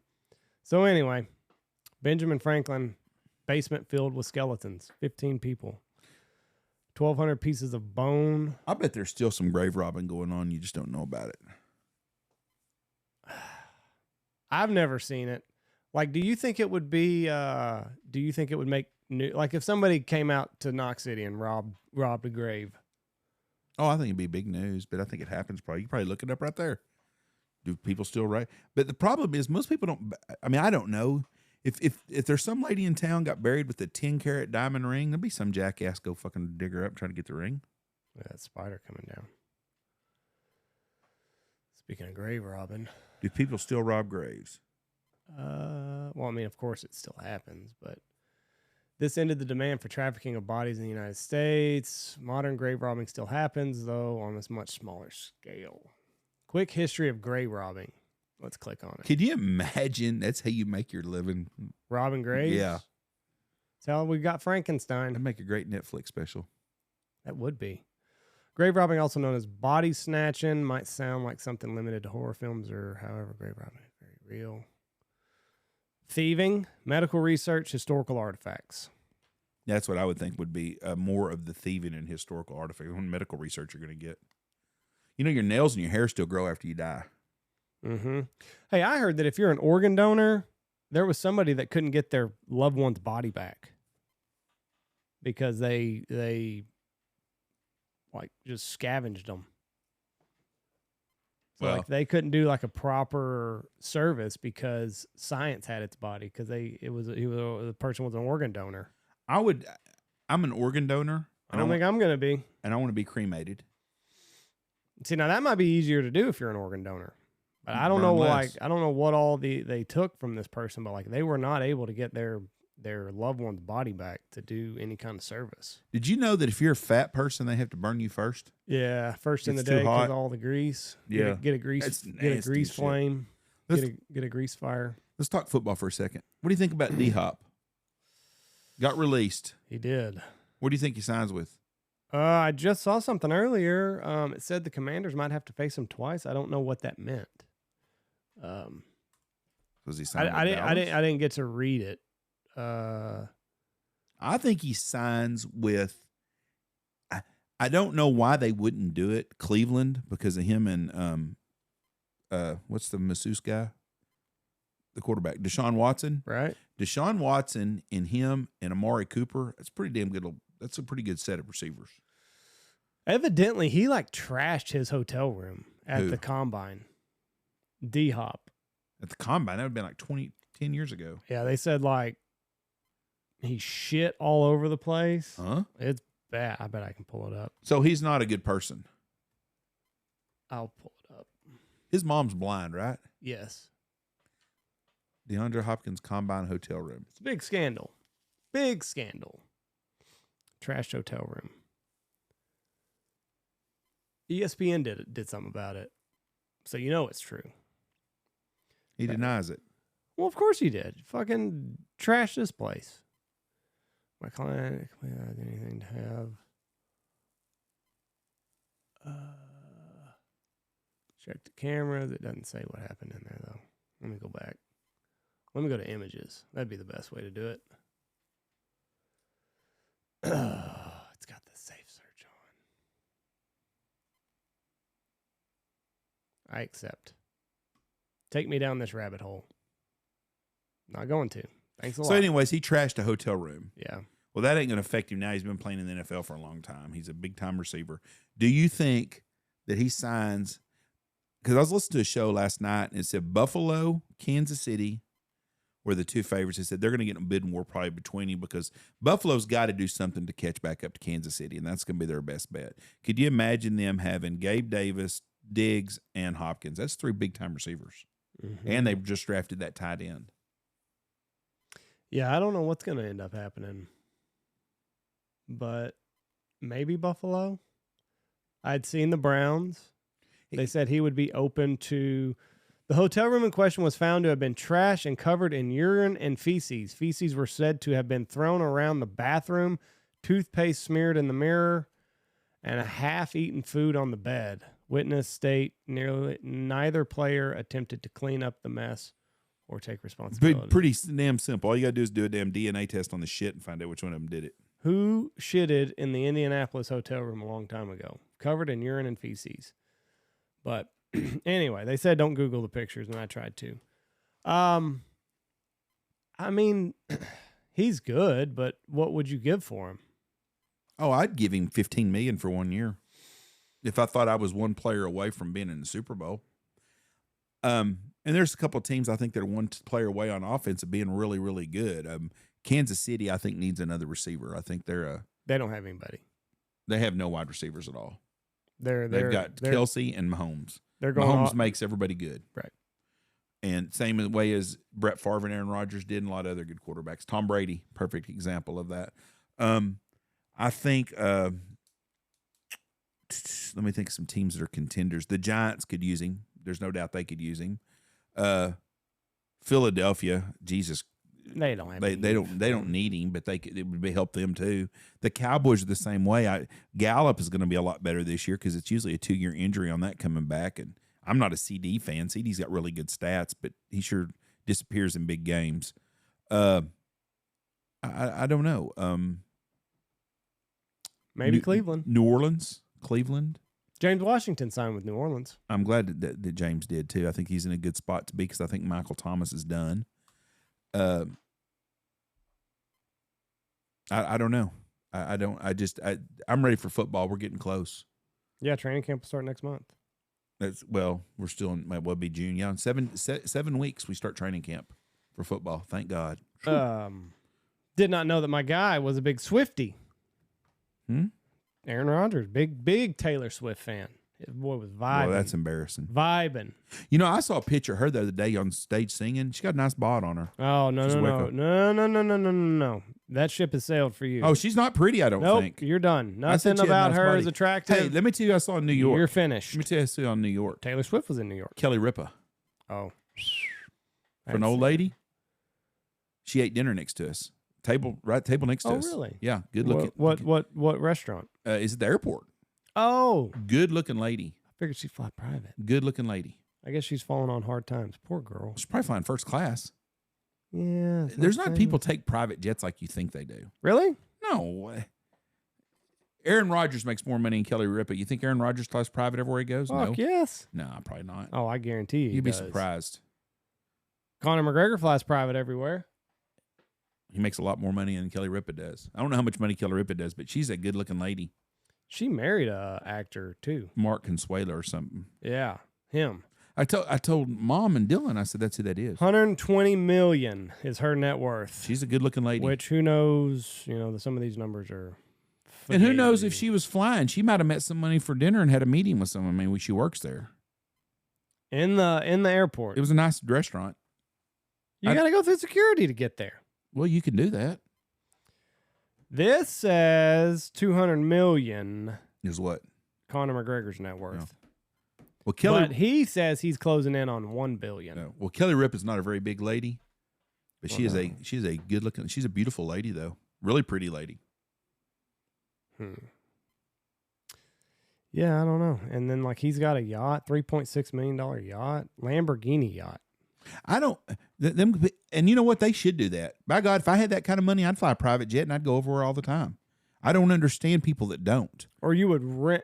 You don't have to. You don't have to own a jet. No, I would lease one. You can charter a jet, can't you? Yeah, $50,000. Yeah, and you get that kind of money. What's $50,000? Right. I don't understand these people that put all this money in the bank. Don't ever speak. You can't take it with you. None. I can understand you setting your kids up, your grandkids to help them up. I don't understand not doing nothing. Life is way, way too short. I got a good friend of mine that's fixing to die. One of my best buds in the whole world, and he got sick, and in 4 weeks he went from normal to about to die, and it's a horrible deal. And you got to go live your life because it could happen to you. You could be that same person. Nobody ever thinks it's them, so you need to go make some memories. But fly private. You got the money, go do it. Fly in the front of the plane, not the back of the lane, and save $79 or $400 or whatever it is. Go spend your money and enjoy life because it could be over tomorrow. I wouldn't say go spend your money.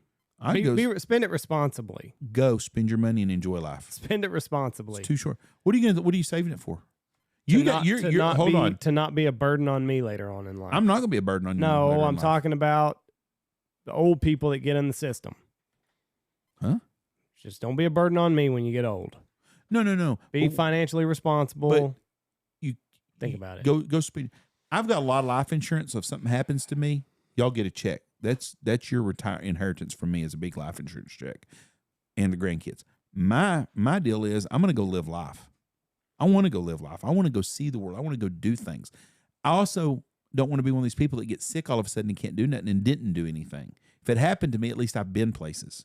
So many people out there don't ever do shit, and they say, "Well, I can't afford it." I understand that.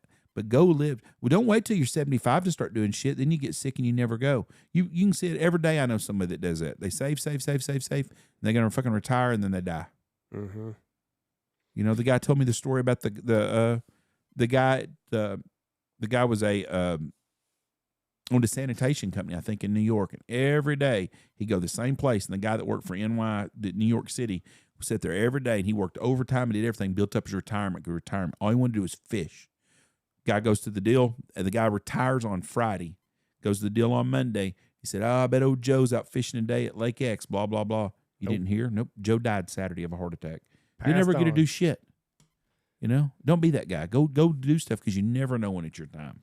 Do you think Al Pacino should feel bad for having another child? 83. Fucking yes, he should be. What's his net worth? I don't care about the money. It's not. It's about being a parent. 120. It's about being a parent. His kid's going to grow up with means. But it's not a dad. We can argue about this all day long. Your kids have a dad. They're the greatest things in the world because they've got a great dad that does stuff with them. You're patient. You do things. His kids are never going to hear that. Never going to have that. And his other kids probably didn't have it either. He probably had his nannies raise his kids. And I'm curious to see how his kids come up. Kids deserve a mom and a dad. If you can't live together, at least be part of their life. You don't have to be with the person to be a good dad or a mom, but be part of your kids' lives. It's not hard. Have you ever seen Serpico? I've never seen Serpico. Yes. It's a good show. He's a good actor. Oh, my. I think he's the best. The best? No, probably not. Did you see the news Let me give come it to out on Brad Jamie Pitt. Foxx? No. Somebody come out, publicist, and said that he had a stroke from taking the vaccine. Did not want to take the stroke, and they wouldn't let him film the show until he had a The vaccine. vaccine. Yeah, didn't want to have a vaccine, Right. and they made him get a vaccine, and they said the vaccine's what caused his stroke. Any Given Sunday only got 6.9 stars. That is a fantastic movie. That's a good show. Oh, it didn't. He's a very good actor, Well. Tony Montana. He's really Yeah, good. he's got. I like when you think of American cinema. He's got some of the most iconic roles. From The Godfather, to he was in a- Scarface. he was in a Serpico, movie with- which I've never seen. He's in a movie with Ellen Barkin. I don't know what that is. I can't. It's one of his movies, and I can't remember what it was. He was like, Sea of Love, maybe. I don't know. Look up Sea of Love. Sea of Love. Yeah. He's a New York detective that falls in love with this chick or something. She's a doctor or something. I can't remember. Oh, Or no, I'm thinking of that's a Sea of Love. I'm thinking of Fall in Love with a Doctor. That was in Roadhouse. Ellen Barkin, Sea of Love. Yeah. That's a good show. Iconic voice. She plays one of the most ruthless characters I've ever on football or on TV when she plays Smurf in Animal Kingdom. Never saw it. Oh, that's a great series. You would love it. No. Oh, it's a great series. I'm cutting off. I'm reading more, Jeff. I'm reading more. Well, there's nothing wrong with that. I'm reading more, which ends up me turning on my phone and going to sleep with my phone on my chest. I'm reading more. So now they're going to start busing illegals to small towns. Up in the Northeast, I hope. I guess so. I don't know. Did you? So now here's another thing. Here's something interesting that I saw the other day. Trump, which I'm a Kennedy guy, so, Trump has said he will do away with the if you come over here And have a baby. Yep. Anchor babies, basically. That's the 14th Amendment he's doing away with. Well, he ain't even elected anyways. He can't do that then. I understand that. But yes, that is the 14th Amendment that he is going to throw out. That he has proposed, that he has said he would throw out. Now, whether he could or He would, can't do it without an amendment from Congress. So and from the Supreme Court. How is that any different than anybody else that attacks the Constitution or the Bill of Rights? It's not. Now, do you think? I love Trump. I'm going to go out there and say he's the greatest showman. I don't think that he knows the ins and outs of everything. No, he don't. So for him to say that, I really don't think that he knew that was an amendment. Like that was in the Constitution. Make sense? I think sometimes Trump gets bad advice from people around him that he trusts. No, I don't. I think a lot of times he just says what he feels, unfortunately. But I think that's why he resonates with so many people, is that he just, whatever's on his mind is coming out. Transparent is an understatement. But like I said, I don't know that he understands every implication of what he's about to say. Just like that being that sounds great. That's, you're riling up your base. Like, hey, we're going to get rid of this loophole where so many people come over here, have a baby, and then they're a citizen. And then it's like, well, shit, that's in the Constitution. That's a downer. Make sense? Yeah. He was in New York while we were there, and was walking down the street outside of Trump Tower. We'd ate lunch there, and we were walking out, and the Suburbans were there where he was at. And a lady, a Secret Service, got out, and this little Italian guy walked by, and he goes, "You a CIA or Secret Service?" She said, "I'm a Secret Service." He goes, "Where's the big man at?" She goes, "I don't know, but he's around here somewhere." He goes, "I tell you what, I worked for that man over 20 years. He goes, man, everybody loves Trump. He said, everybody loved him before he ran for president. He said, and everybody always wants to hate on him. He says, all he does is speak his mind. He goes, he does exactly what he says he's going to do when you work for him. He goes, I love that man. He said, great guy. He said, I'm a poor man. Right. And I was on the streets. But I think he gets some bad advice from people. I think he did on a lot of this COVID shit, and I think they're going to try to pin a lot of that on him. They're scared to death of him because he speaks his mind. Oh, they're 100% going to pin it on him. And they resonate.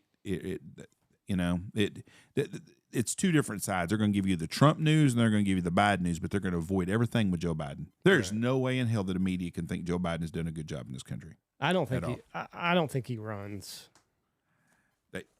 You know what I saw? I saw another deal today. Did you know who supposedly, they want Dianne Feinstein to resign, and she won't do it.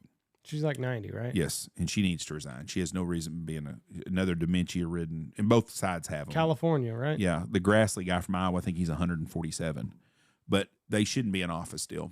So here's some. Oh, go finish your point. So anyway, they want her out, and I saw where they wanted to put Oprah Winfrey in. What fucking? She didn't even have a gosh damn thing. But that's our problem. But you know what? She might be better than getting a fucking career politician in. She might. She's not gonna need. You ain't gonna buy her. She doesn't need to rub elbows with Big Pharma. Fuck no. But she don't even need to. Why would she want to do it anyways? Right. But we need some regular people to go in office. I'll tell you one thing before I forget my point on this deal. Before we got there, I had seen that a bunch of places in New York City were housing all these illegals. They're bringing in and they're putting all these middle-aged men in all these hotels and they're kicking people out and stuff. So I thought, I'm going to be a mad son of a bitch if Hilton kicks me out. So I called to make sure that everything was fine with our reservations. And I said, I'm going to ask you a question. And I said, this is going to come across kind of rude, and I don't mean to be, but I want to know. I'm taking my granddaughter here. Are we going to be around a bunch of freaking illegal men that are in this country and they're holed up in these hotels trashing shit? I don't want her to be around that. No, I don't think so, blah, blah. I told Michelle when we checked in after we'd been there a day, I said, fuck, I know now why they couldn't answer that question. Who the fuck would know? Oh, nobody speaks. Trashy? No. It was very nice. The hotel was really nice. The people were very nice, but nobody speaks English. Oh, right. I mean, it's a tourist trap. There's a group from India. There's people from China here. There's Korea. There's everything. I mean, it's not a New York City. It's not like you're in Fort Worth. Mm-hmm. So, but how could they tell? There's people coming and going all the time. No, the hotel was wonderful. So there's an age limit on getting into public office.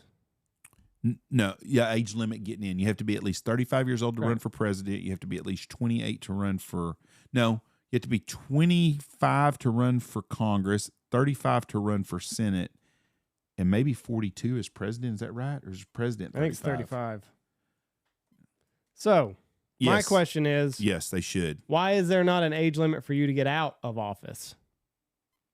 Why don't we cap it at 68? Because once you're in, you never put any rules to keep anybody from getting to make you have to get out. But that's what I'm saying. They want you to. Why can't there be? Because they want to limit who gets in. They don't want to limit who has to or make anybody have to get out. Why wouldn't there be laws on? Hey, maybe a 79-year-old shouldn't be making these decisions. Maybe somebody that's in their 80s shouldn't hold the nuclear launch codes. Maybe some of these people are too decrepit to hold public office. We got an age limit for you to get in. I think a lot of it has to do with when they first come up with these rules. Nobody wanted to be a president or a congressman or nothing. Now you did that as your duty. I don't think when it first come around you were doing a service. You left your farm with your workers, your slaves, whoever was running your stuff, and you went off for a month or two and did government business, and then came back and went to work again. It wasn't meant to be a career. We've flip-flopped that now it's a career. Well, and then, I think they put an age limit on it so they would have mature people up there and try to get people that I understand. I'm fine with having a minimum age. Nobody lived past that 70 years old back then. So here's where you could push back on your Oprah Winfrey argument and you wanting regular people in there. Regular people fall for the bait. That's true. But if you get some, and I'm not wanting to stack the Congress with a bunch of uber wealthy people. That's what it is now. But you wouldn't get a bunch if the 15 most wealthy people in America were running things. I don't think it would be as easy to bribe them. Whereas you get Joe, who was a pharmacist for his entire life, and now he's got public office or whatever, a hunting guide. And now all of a sudden you're dangling like 7 figures in front of his face. It's not that hard for a regular person to take the bait. In my mind, maybe it is. Maybe it's hard. I don't know. I'm not a fan of Mark Cuban's. Right. But if Mark Cuban was the Democratic candidate for president, I wouldn't feel bad if he got elected. Right. Because what you said, he can't be bought and he's a smart guy. Right. Donald Trump, smart guy. Jeff Bezos, smart guy. Yeah. Don't care much for him, but he's a smart guy. Maybe we need guys like that instead of bringing up these freaking farmed up Bill Clintons, Bushes, Obamas. Mm-hmm. It's all the same shit all the time. And they're all bought and paid for by the Rothschilds, I guess, or somebody. I don't know who it is. And maybe America would be way more corrupt if we let Bezoses and the Mark Cubans of the world run these things. But I just don't know that. I think when you get ordinary people, it's pretty easy to persuade them. I would like to see us get rid of every motherfucker that lives in Washington, D.C. that's in politics and randomly go to Walmarts, which I hate, and pick randomly all over the country 2 or 3 people at every Walmart and let them be Congress and Senate, and I think we'd be better off. I think we have zero common sense up there about people that can relate to regular people. It's all, everything is a ploy, and every social deal is set up to give money away to people, and someone's screwing the system on every one of them. Oh, 100%. I mean, every place is that way, and it's getting worse and worse and worse and worse. And you know who the target is? White Christian men. Right. We're the enemy of the world right now. You know, and I don't understand that. I don't. You know, it's the biggest racist thing in the world. Like I say, the hardest thing to find right now is a white straight man in a TV commercial. Oh, $1 trillion. I saw something the other day that the United States loses $1 trillion in unpaid taxes every year. You're going to have a hard time making me feel bad about that. No, you're going to get less and less. You're going to get more and more of that. People have had enough. Well, I mean, it's just like there's nothing that I can see that to show for the money that I pay in taxes. You know? Nothing. There's nothing where I'm like, oh yeah, that was a. I mean, it's just the roads are shitty. Yes. Hospitals are falling in on themselves. Like, yeah, but hospitals are not. That's what's kind of a fucked up deal. Healthcare is a joke. Schools haven't gotten like. What? Let's talk about that. I mean, mean, let's go back to hospitals for a minute. The money that we sent to the Ukraine, that could be your school safety. Yep, but hospitals, most hospitals are privately owned. Right. Our hospitals out here are privately owned, but they get some tax money. Mm-hmm. Well, why are we taxing a company? Right. Why is a private business getting tax dollars? Right. I don't understand that. Which we need a hospital. We're lucky to have the hospital we have. Very lucky. And I don't have a problem with that because we have a really good little hospital here in town, and we are very fortunate for a town of 1,000 people to have a hospital with the trauma levels that we have. Yep. They've saved lots of lives. But you hear about that, and then you watch a show like New Amsterdam or one of these shows. It's just a show, but it shows a show that hospital's in New York City. And they get all this public funding and shit, but they give so much of that away to the same social structures all the fucking time. You know, I think there's a lot of waste with it when it comes to that. And but our tax money, there's not much, like you said, in this world that our tax dollars going to that we're seeing an improvement on. You know, school safety is the biggest issue in my mind because I've got kids that are in school. We could fix that very easily. Very easy. With the amount of money that we've accumulated. There's no reason in the world that if school safety was truly your priority, that there's not room in the budget for it. How much money do you think our government spends on private jets in a year? It would blow your mind. Yeah, it would. Why does the Speaker of the House, when Nancy Pelosi lived in fucking San Francisco, have to have a private jet to fly from Washington to San Francisco every week and be stocked up? I think her bar tab on there was $400,000 or something. Why? Why do we have to pay for that? If $643 million. $640 on private jets. On private jets. That's bullshit. Let's cut all that out. Every bit of that should be cut out. If your ass is a public servant, if you work for Goodyear, and why I'm using Goodyear, I have no idea, and you work for them and you're a salesman for them, where the fuck do you think you fly on that airplane at? Right. Your ass is flying in the back. If you want a bottle of 12-year-old scotch, who pays for it? You do. The American taxpayer shouldn't have to pay for that shit. Mm-hmm. I mean, it's crazy. Yeah. Did you see where the mayor of New Orleans went to South Korea for an environmental or climate deal? The only mayor in the whole country. Guess who picked up the tab for that? The mayor. The fucking city of New Orleans did. Oh. Who's broke. Mm-hmm. Gun violence running out the ass. But she's going to go to fucking South Korea and fly first class. I think they spent $18,000 for her to go over there. Pelosi spent $500K since October of 2020. Is how much her tab is. Her bar tab? No, her private. How much? Private jet, $500,000. $500,000 Yeah. Flying from one. in 2 years. Yeah. That's ridiculous. Year and a half. No, 3. Yeah. Almost 3. 2.5. Yep. Well, no, she had 2 years as speaker. So in her 2-year term, she spent $500,000. Yep. Flying private. That's bullshit. There's no reason for that. I think there's a private jet for every member of the Supreme Court, too. I think they have a private jet at their disposal at all times. Don't get me lying. I'm pretty sure that's true. You know, I don't have a problem with the FBI using a private jet if they've got a major serial killer they're doing or the CIA. You know what I'm saying? There's things that we need them for, but just to use a private fucking jet, it's bullshit. There's no reason for that. I can't see anything. I can't find a simple answer. In funding transgender studies in Pakistan, who gives two fucks? Yeah. Did you see that Mulvaney guy came out? Like, he rope-a-doped everybody. Did he? Oh, fuck yeah. What'd he say? He's straight. Huh? Yeah. Loves women. No way. I swear. So he sunk. Oh, he sunk Bud Light. Bud Light got sunk over a guy. Fucking straight white male is all he is. He dresses up like a woman. That's fucking great if that's true. No, it is. He came out. He's straight. He's straight. That makes my day. That is funny as hell. He got rich and they got broke. Fuck, yeah. He faked being a tranny. Oh, fuck, he rope-a-doped them. Big time. Oh, that's great. Yeah, only wants to date women. Well, I don't blame him.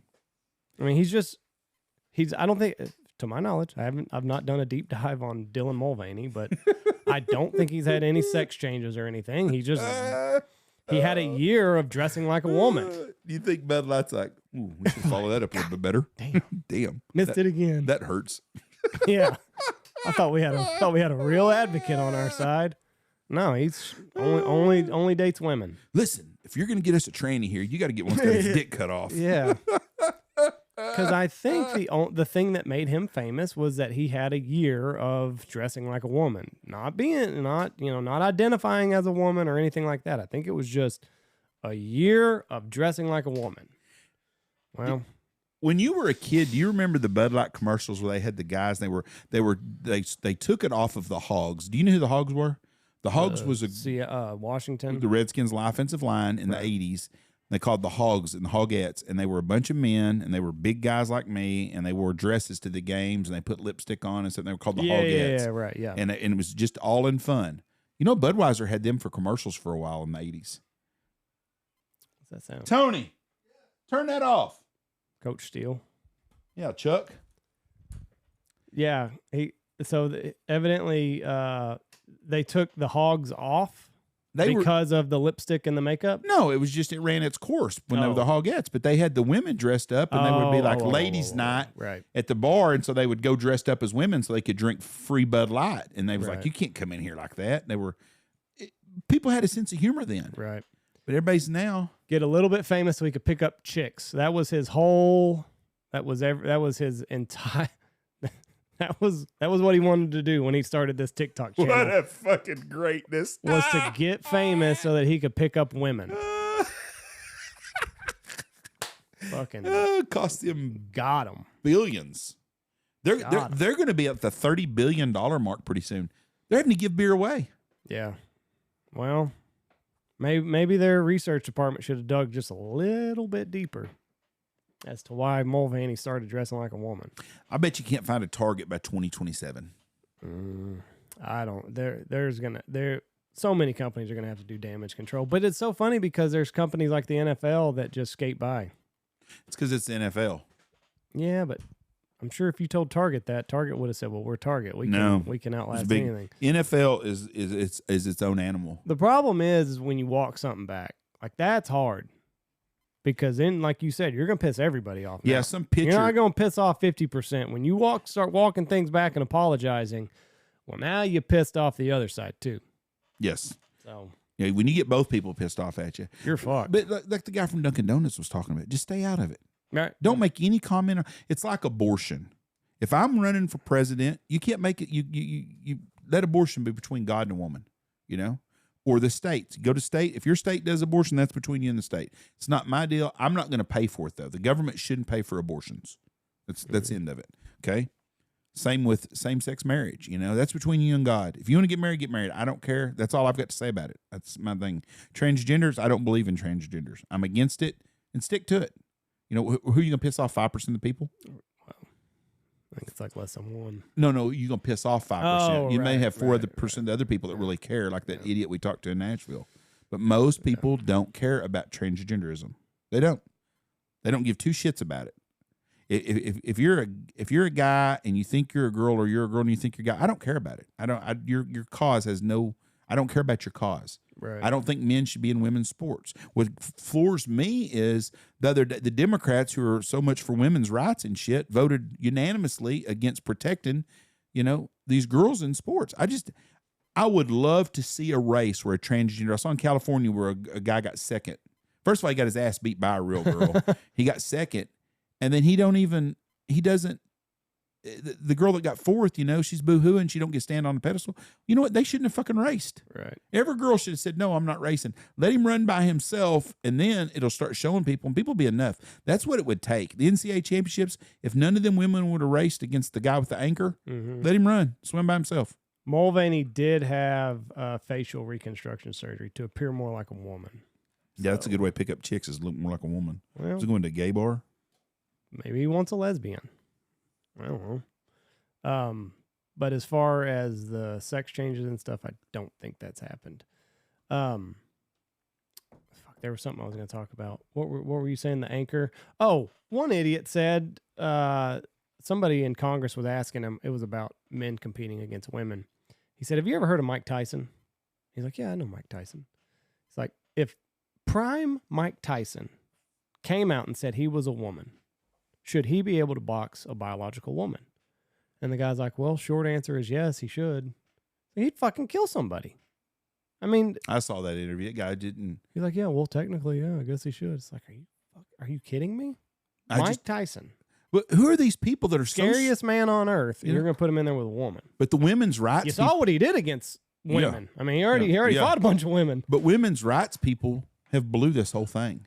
Right. They're so worried about being on the outside and not being inclusive. But that's the world, and it's going to get worse. It ain't going to get any better, I don't think. Every time I start thinking hope that people in America are catching on, I see shit that just makes me shake my head and think fucking people are stupid. Dumb. And there's a lot of dumb ones out there still. Yep. All right, let's get off of here. Sounds good. We got maybe Lewis Henderson tomorrow, and yep, I need to get on the phone with him right now. We got a stack lineup coming up for the next couple of weeks, so stay tuned. Also, go to Patreon right now, $3 a month, all the behind the scenes access to everything that happens out here. We appreciate you listening. Bye-bye.